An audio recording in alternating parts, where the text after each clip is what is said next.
Hi, I'm Jean McElvain, Associate Curator at the Goldstein Museum of Design.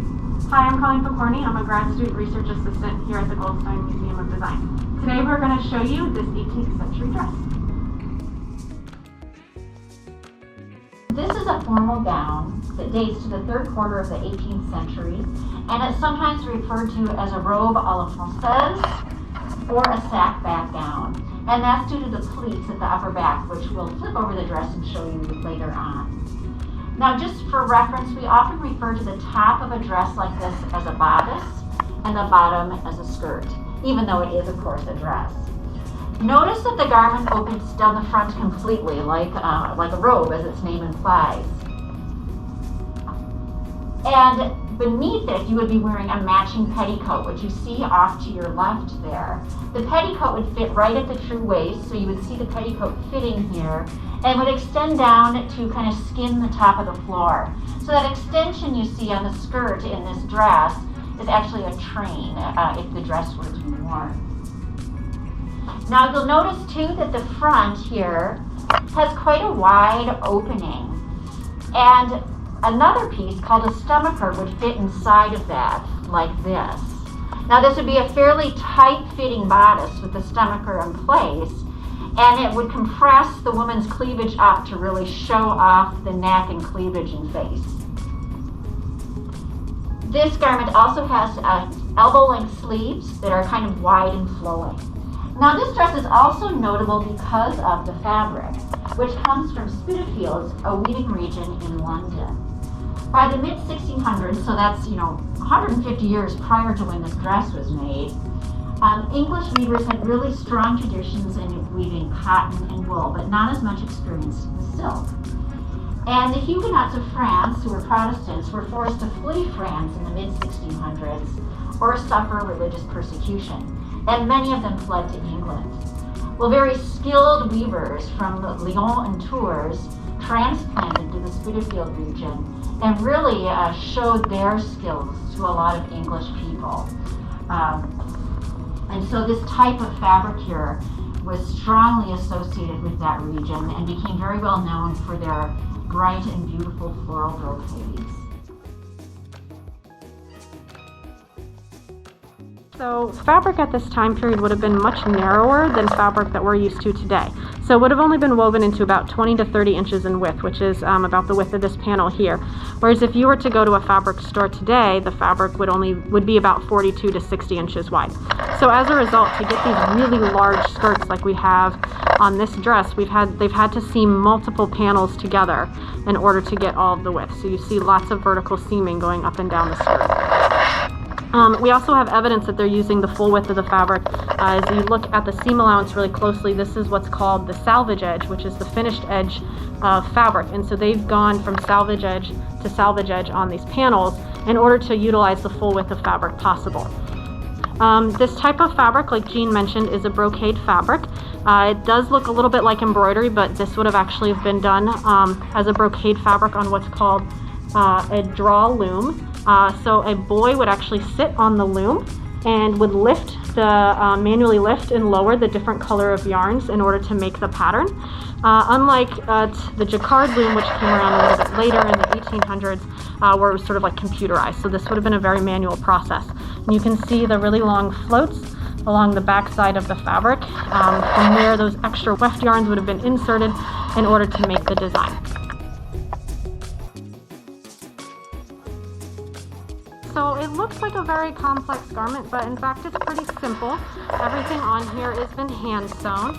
I'll zoom in here on one of the seams so you can see the hand sewing. So it's just hand sewn. We just have lots of panels like I talked about because of all the different amounts of fabric they would have needed. And then we have all of these ruffles that have also just been gathered.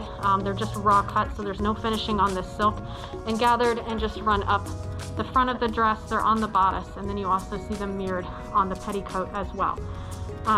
So the sewing machine wouldn't have been invented until the 1850s, so everything on this dress would have been sewn by hand. At the waist, on both the skirt and the dress, the fabric has just been pleated. It's not really shaped in any manner, and this would have allowed For the dress to have really been easily taken apart, especially because of the hand sewing, and reshaped for different silhouettes or styles as time periods would have changed, as this fabric would have been really expensive. So if they needed to rework the dress in order to fit some sort of new shape or silhouette, they could have easily taken out those seams. They had all the fabric available to them because of the pleating, and they could really rework it for something else. Now that we've removed the stomacher, it's much easier to see the inside of the bodice. So you can see the inside of this bodice has been lined with just a plain weave fabric, and this would have helped protect the silk from body oils as the wearer would have worn this. Jean will talk about all the different layers in a minute here of what the wearer would have had on, but this would have just been an extra layer of protection to protect the fragile fabric and also to kind of support all of the extra detailing and the extra seaming that goes along in the top of the bodice. And unlike garments of today, you'll notice that there are no traditional closures on this. We don't really see any sort of snaps. There's no sorts of zippers. This petticoat over here just has ties to tie it around the waist. So on garments like this, we would have just relied on tying. The stomacher probably would have just been pinned in or tied in. And then you can see some additional ties that would have helped just secure it around the body. But we don't have any of the types of closures that we are used to today in our types of garments. So to achieve the desired silhouette here, a woman would have worn a very tight-fitting corset, but beneath the corset you would have worn a chemise, which is basically like kind of a loose slip, and that's to protect the skin a bit from the corset. Now on the corset at the waist would have been what are called paniers, and that is like a cage-like garment that would stick out kind of straight out from the side for this silhouette. This silhouette is intended to have a lot of fullness at the sides here versus all the way around the entire volume of the skirt. So the panier cages would stick out in this way, and then you would wear a petticoat over that cage before putting on this decorative fashion fabric petticoat.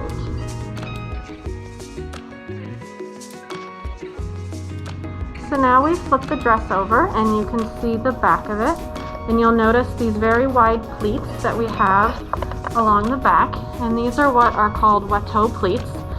They're very wide. They're basically like a box pleat, and all the extra fabric from the skirt comes up to the top of the bodice and folds into these very wide pleats. So again, that's to maintain all of the fabric, so it could be used for something else potentially. They didn't have to cut down those fabric panels, and created a lot of extra fullness throughout the skirt that would have really gone with the silhouette of the times. It's very lovely. You can see how the design has been mirrored of the brocade across those pleats as it comes down the back, so you have this really lovely geometric symmetry within the design.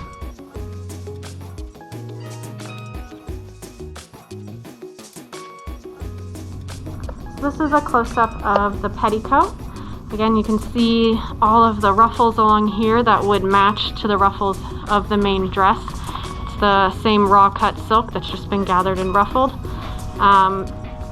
Same thing with this large panels of fabric that make up this. We do have a little bit more of a stabilized hem here, which we don't have on the main dress, as this would have been a little bit longer and would have dragged more on the ground, so we probably need more stabilization. And then in terms of closure, again, there is no true closure on this. It's just tied around the waist and held into place with ties.